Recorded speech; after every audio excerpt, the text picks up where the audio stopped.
from Waikanae Beach in New Zealand. Hope you're having a super fantastic sparkling day.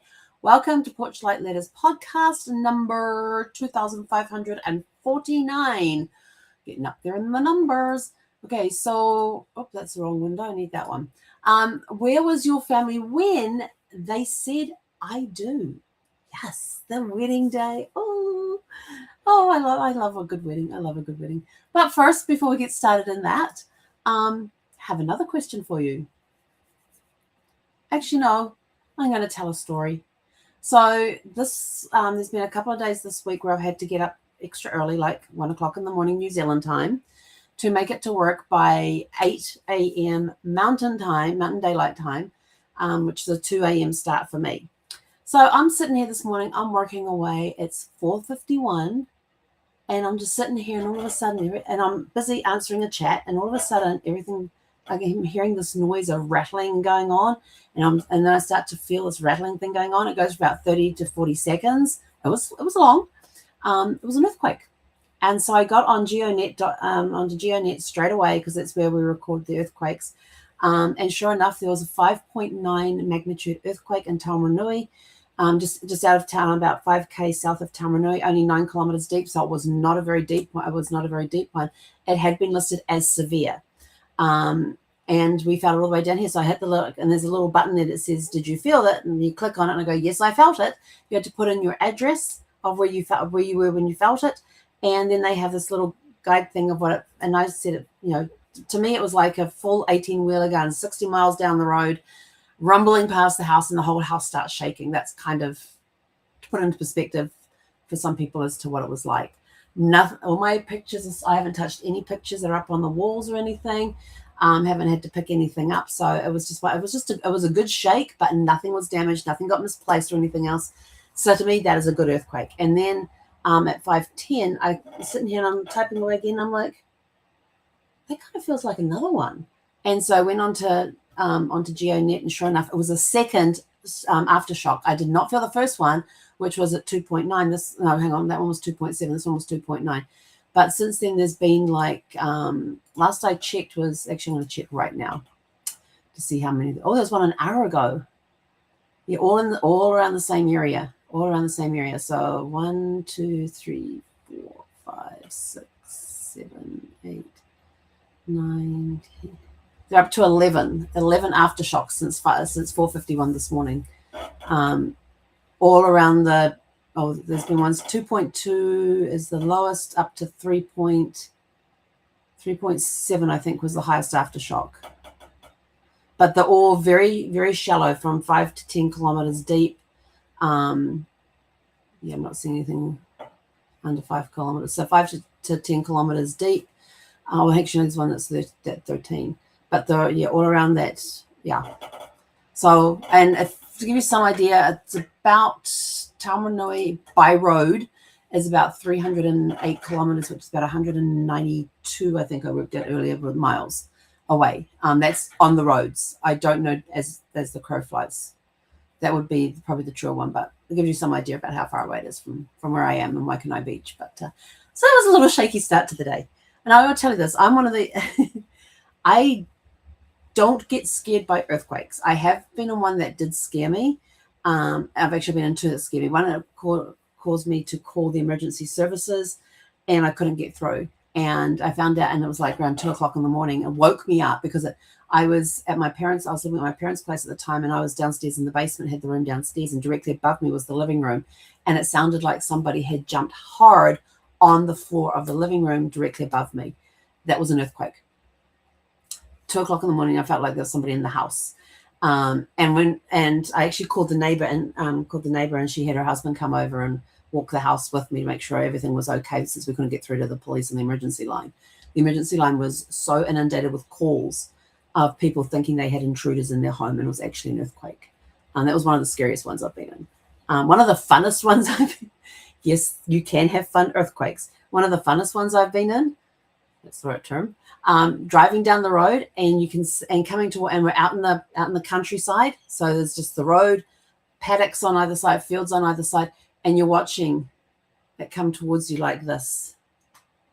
You see the road and the paddocks rolling rolling towards you, and you're sitting in the car and you just go. That was a rolling earthquake. I have never been in one before that, never been in one since, but it was a really, I should have changed the topic of today's thing. Where were you in an earthquake? That was one of the funnest ones I have been in, because I had never seen the ground rolling like it did. And then you're just sitting there, and you're sitting there in the car and you just go, and off it goes down. Yeah. Don't even know what size it was or anything like that. Don't remember. It was back when I was living here in New Zealand before I moved to the States. So that was, over 30 years ago. That was one of the fun ones that I'd been in. It was kind of cool. But yeah, most of the time when we had earthquakes, when I worked in Wellington and down in the Central Business District, I worked on the 13th floor of a 14-story building, we would feel the earthquakes there, and and it was really funny because if we felt one, all of us would start calling. I worked on the help desk, and then we were next to where the software engineers were, and over past them was the hardware engineers, and we'd all start calling out what we thought the magnitude of the earthquake was. If we felt it, we started calling out numbers. we got them. I mean, in New Zealand, we get a lot of earthquakes, but I think it's something like 5%. Only 5% are actually felt. Of all the earthquakes we get, it's less than 5% that we actually feel.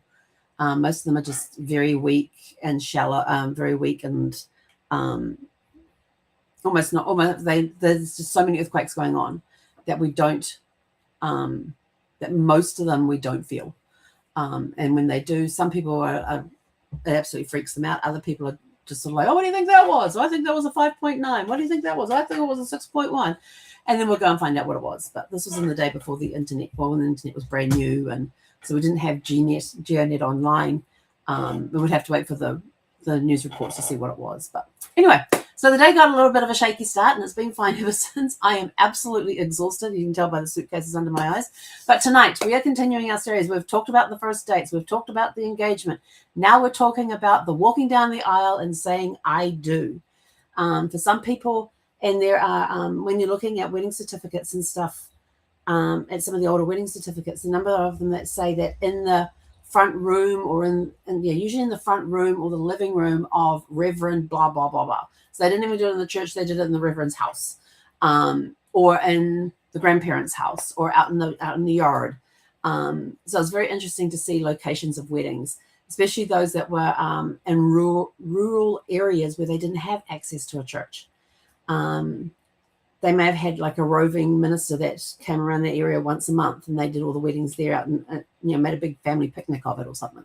It could have just been a quiet ceremony in the front room. The front room usually was the living room, but they called it the front room because it's more of an all-purpose kitchen, dining, living room, all combined into one, and it's where it is at the front of the house. The back of the house was all the bedrooms, type of thing.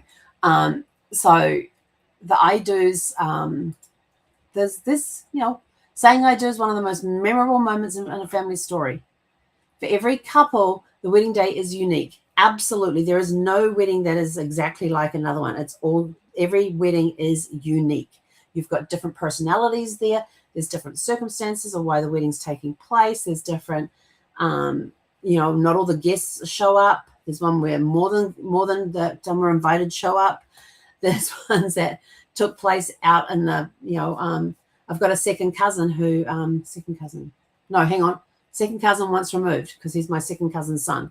Him and his wife got married in the house that they were building. The shell was built, internal walls were built, but there was no walls had been lined. It was just all framed inside, and they brought in hay bales for people to sit on. They got married in their house that they were building. They've been to weddings in barns. That was a cool one. Went into a wedding in a barn. Brad and I got married in a restaurant. And if you've ever seen the movie Legally Blonde, and the scene where Elle and is it Warner, where Warner and Elle do their breakup scene, they are sitting at their table is on the spot where Brad and I stood and got married. And I don't know how many times we'd seen that movie. But it was years after Brad had this obsession with Legally Blonde. He loved watching his sports, especially his football, and a lot of sports he wouldn't watch until they got to the playoffs. So like Stanley Cup, ice hockey wasn't watched until he got to the playoffs. Baseball was the same until the playoffs. Football he would watch from game 1 all the way through the entire season. March Madness, he would only watch the March Madness thing when it came to basketball. Sometimes he would watch a game when it was on, but usually unless it was football, American football, not soccer, American football.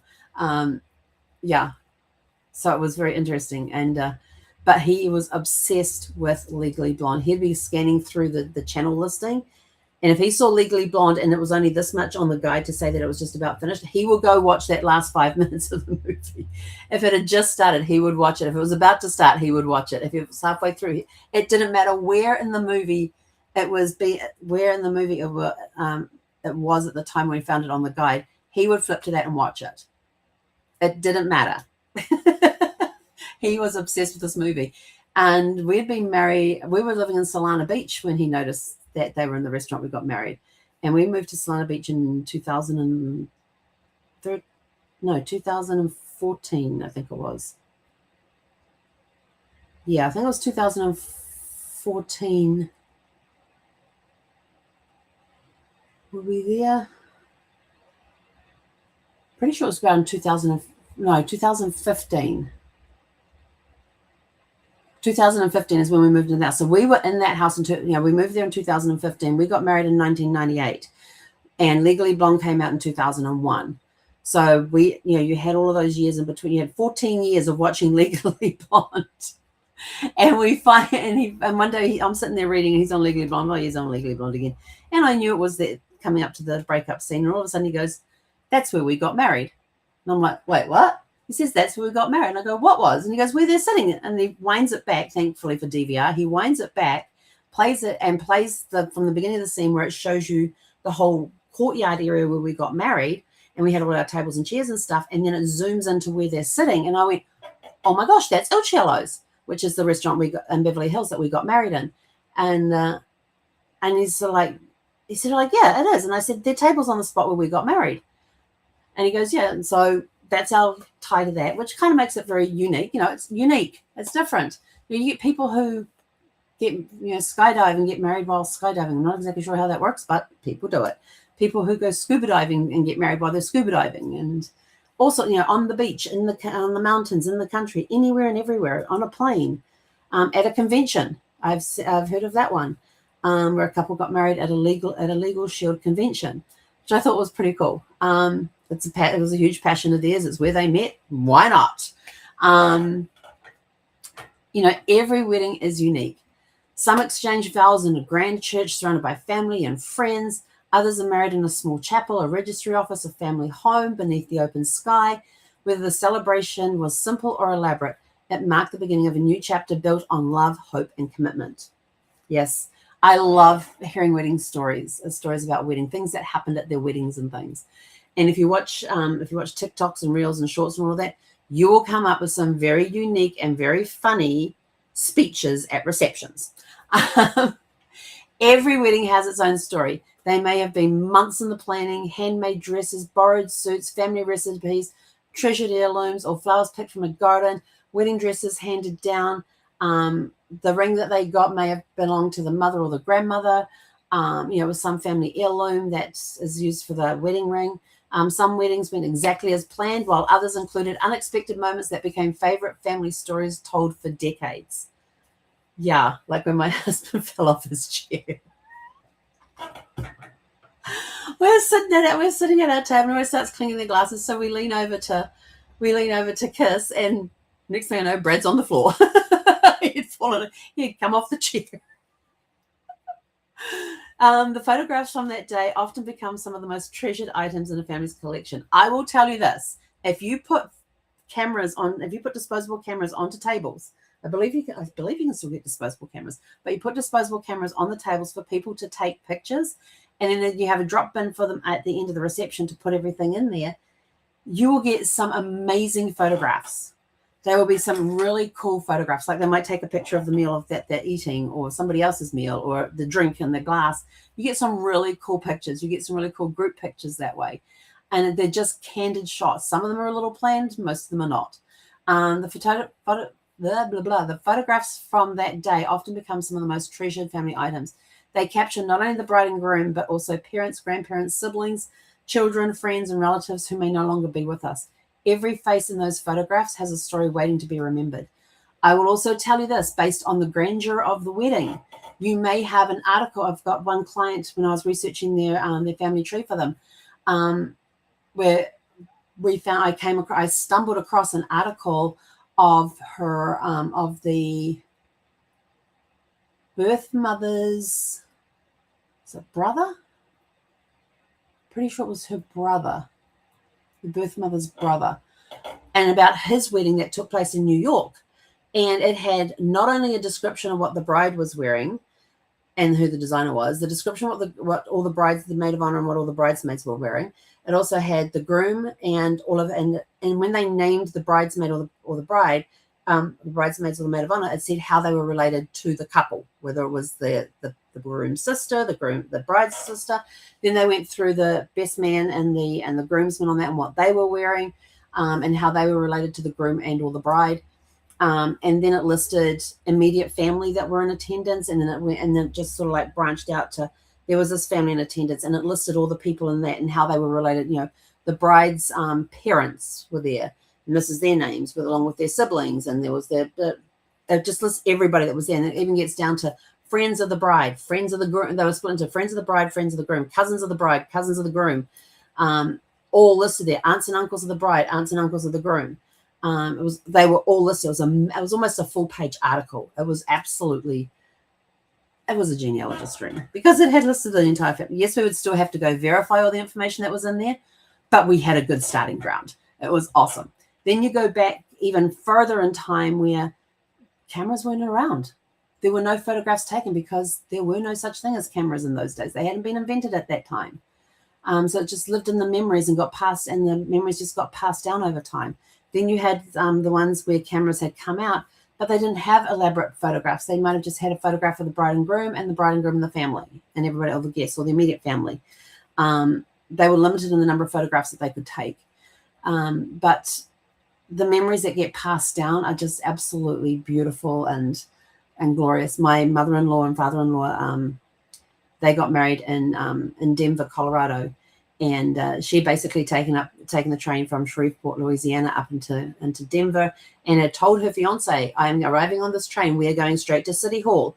If you do not take me straight to City Hall, I'm getting on the train and coming back home because I will not stay with you unless we're married." He gets her off the train, takes her straight to City Hall, and we actually have a picture of them walking down the street either just before they got married or just after. I want to say it's just after they got married, but I'm not 100% sure on that. Pretty sure it's that, but it could be just before they got on their way to City Hall, but I'm pretty sure it's after City Hall. And we actually had that picture at my nephew's wedding back in April, and my sister-in-law was there, and she was saying that the photo of her husband, who passed, Brad's oldest brother, was taken at their wedding. I said, "That's really cool." She said, "Yeah, I said, "I should have thought of that for Brad and had one from our wedding there for Brad." She says, "Yes, it would have been nice if we'd had a wedding picture of Jenny when she got married." And I turned around and said, "That is their wedding picture." And she was like, "What?" And she didn't know that part of the story. So it was great to be able to just stand there and share that part of the story. And then we had and then later on because I always stopped at the table because I had a picture of my Brad on there.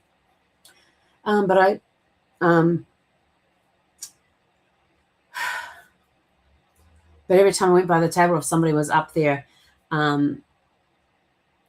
if somebody from the family, from Brad's side of the family was up there, I would go up there and start talking with them and telling them stories and telling them the story of the wedding picture behind, the story behind their grandparents' wedding picture and that sort of stuff. So it was really cool.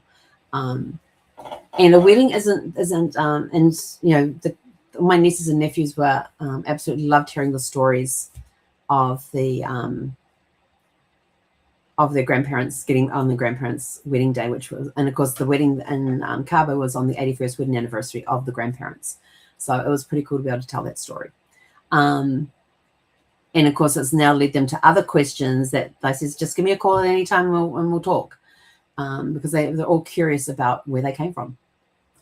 A wedding isn't just the joining of two people. It's the moment two family histories become one.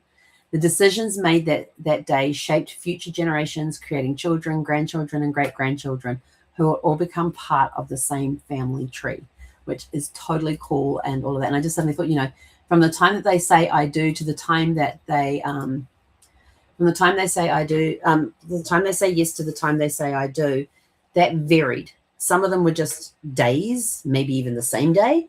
Others might have been years from when they got engaged to when they actually got married. And there's all sorts of circumstances that will happen in between that meant that they couldn't get married as soon as they wanted to. There were wars that were involved with this, where usually the husband was taken away to go fight for his country in the war, and the fiance was left at home. Some of them got married very quickly, so they were married before they went off to war. They decided they couldn't live without that person, and so they went and he asked. They said yes. They went and down to the registry office and got married, just so that they could claim themselves as a spouse of that person. And all emergency contacts and stuff were then changed and that sort of stuff. So there's lots of different stories out there, and I'm a romantic at heart. I love hearing people's love stories. I love hearing wedding stories. That I do the proposals, the setups, how, and it doesn't matter how elaborate a wedding is, or just a couple of people standing in jeans and t-shirt out in their backyard with a wedding celebrant getting married, or walking into a registry office. It doesn't matter. It's now that they are together and they are united, and become, as we said, taking two families and joining them into one. Every wedding story is a treasure to behold, and treasured forever. So your challenge for today is ask a married couple in your family about their wedding day. Where did they get married? Who stood beside them? What made the day unforgettable? Do they still have their wedding photographs, invitations, dress, suit, or special keepsakes? Yes, I still have the wedding photos. I do have invitations. I don't have the dress anymore. I last wore it at my nephew's wedding in April, and it was just hanging on me. It was too big, and there's no way I'm going to be able to fit that dress again unless I have it drastically tailored. So I made the decision to give it away. Brad's suit has gone. I did find his. I have it right here. My little bag here of hard drives. I have a bag of hard drives. I opened up and went, oh, here's Brad's tie. So this is. Let me go back here. So in my little bag here with all my hard drives, I actually have Brad's tie that he wore that day. So this was the tie that he wore for our wedding, and it went beautifully with my lavender dress. But this is his tie. Don't ask me how it ended up in my bag of hard drives. I have no idea. But that's where it stays for right now. I just happen to have it right here, and I didn't have to go looking for it because it's my bag of hard drives. Yes, there's a lot of hard drives I have to go through and find out what information's on them, what I need to keep, and that sort of stuff. So yes, so we're in the middle of your challenge. Okay, so record this story today, because every family tree grows from the promises made when two people said, I do. Let us know in the comments below some of the stories that you uncover. What are some of the fun facts that you found out about weddings? What were some of the interesting things that happened that you thought, oh, that's really interesting, or oh, really, that happened? I've heard of a couple the day before he's out on the golf course with his groomsmen, his best man and groomsmen, and somehow ends up breaking his leg the day before, and he had to have surgery to reset the bone. And he comes and he made it to the church in a cast that I don't know the full extent of the injuries that he suffered that day, but he had to go and have surgery, and somehow made it to the wedding the next day. We still can't figure out how he did it, but he was in a cast that basically went from his waist down one side, down like I think it was his right leg.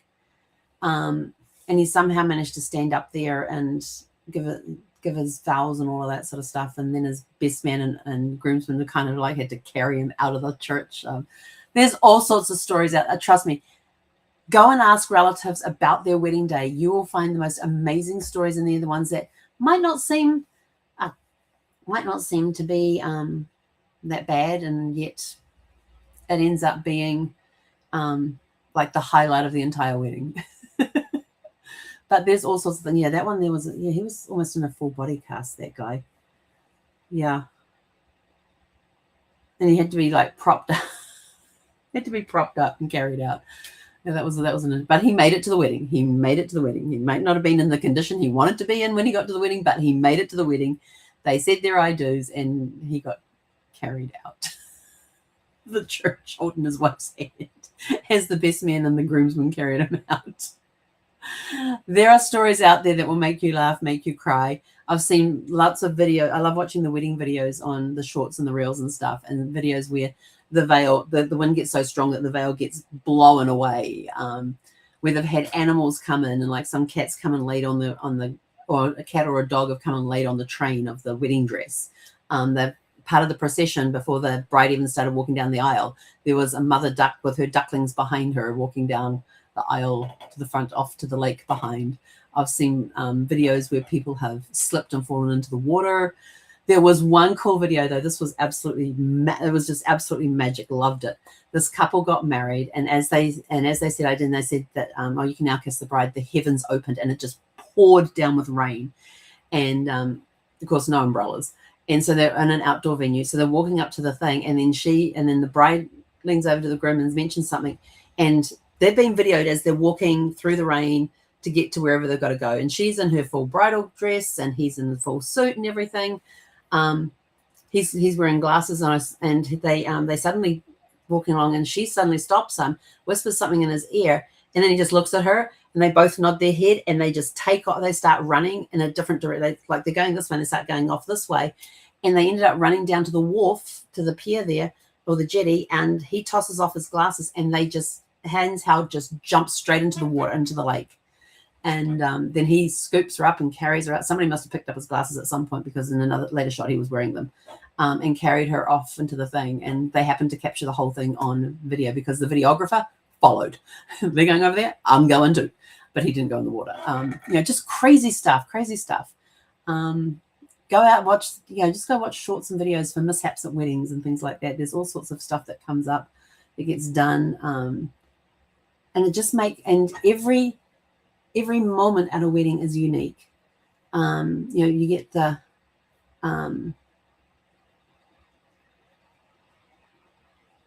waffle one. The waffle one got me gets me every time. This couple's getting married, and the groom is copying what the officiant said, and he says, do you take her to be your lawfully wedded wife? And he goes, my waffly wedded wife. She picks up on the waffle, and she's gone. She is, and she's like, waffle, and she just starts laughing, just absolutely starts laughing. And then there was one where the couple are standing there in some sort of indoor setting thing, very rustic, and they get to the point where and the groomsmen are all sitting off on the front row over there, and they turn around, and the officiant turns around and says, if there's any if anybody objects, or forever hold your peace. And the groomsmen and the best man all stand up, turn around, and open their jackets, and they're all wearing sidearms. They're all wearing guns. And then the camera comes around the front, and the bride's got her skirt open, and she's got a thigh holster on with a gun in it. And the groom is just like, this is awesome. So forever hold your peace. That was another one. But there's lots of really cool ones out there. And just think, you might think your wedding was dull and boring, but go back over it. There's some fun stuff that happened, like Brad falling off his chair when he gave me a kiss. In fact, Brad and I, in our first dance, we're doing our first dance, and we're doing it to Celine Dion's Falling Into You. And that sort of became our song. Brad was the one that suggested it, because he really, really liked that song. And so we're up there and we're dancing, and all of a sudden his brother goes, are you singing that? Yeah, and Brad and I were standing there, we're dancing away, and we're just singing the song to each other. And then all of a sudden, one of the brothers turns around, are you guys singing that song?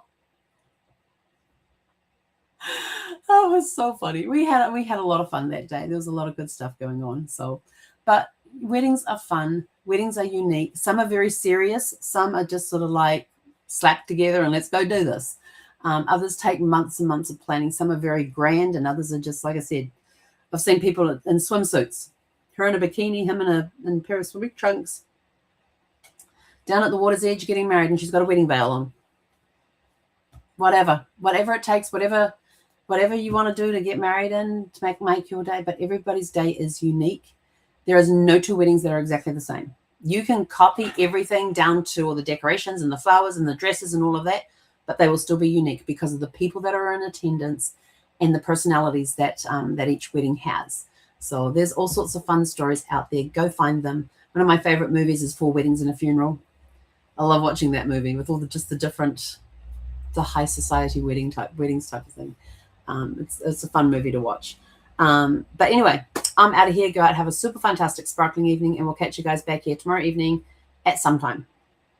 I'm not sure. I think I'm going over to Mum and Dad's tomorrow after church for lunch, which means I won't be on at 6 p.m. I'll be on a little later when I get home. So at some point tomorrow we'll be on. And the same will be for Sunday as well, because we're actually going to go for a drive up the road to the city I was born in.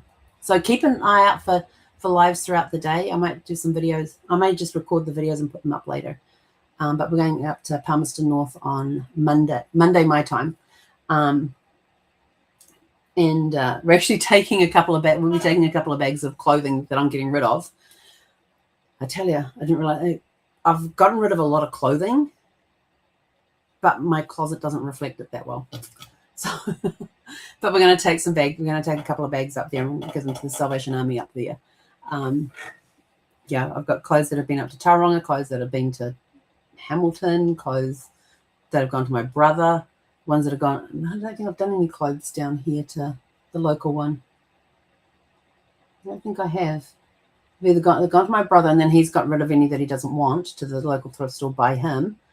Then Mum and Dad took some up to Tauranga with them. They did another trip when they were going up to Hamilton and to Taupo and took some up there with them. And now we're going to go drop a couple of bags off in Palmerston North.